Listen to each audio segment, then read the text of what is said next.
have been involved in 25 to close to 30 capital cases at some point now in the past 19 years or so, and this is far and away the most bizarre one. Yeah, bizarre and horrific. We are talking about an absolutely brutal crime. A Mississippi man killing 5 people in Citronelle with an axe and guns. Yeah, that was in August of 2016.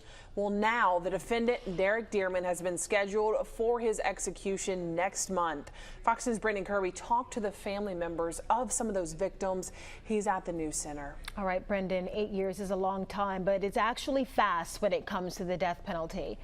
Yeah, it really is, Lenise and Shelby. It's actually light speed when it comes to capital murder.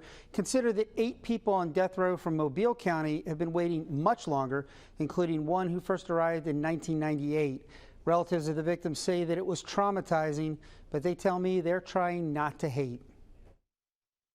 Prosecutors called it one of the most violent and shocking crimes in the history of Mobile County.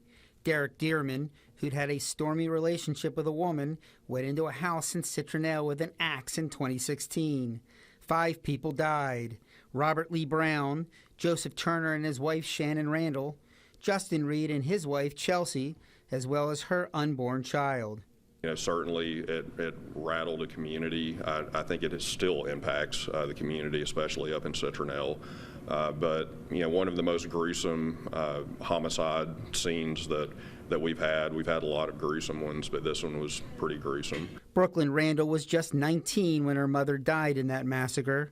She says this week's news that Dearman has been scheduled for execution has brought back raw emotions.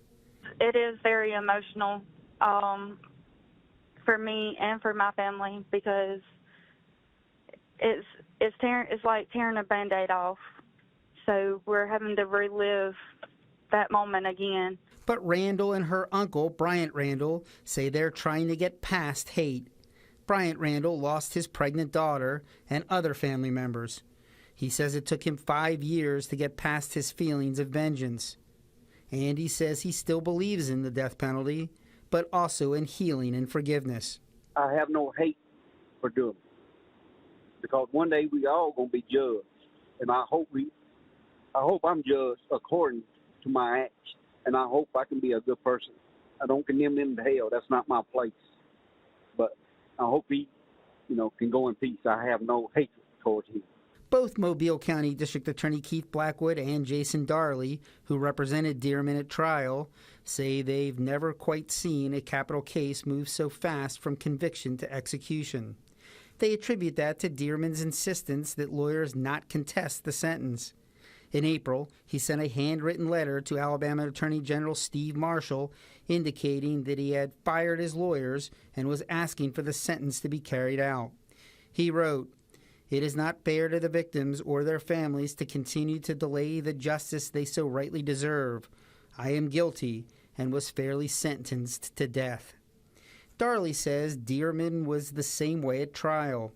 He pleaded guilty, but since it was a capital case, prosecutors still had to present evidence to a jury.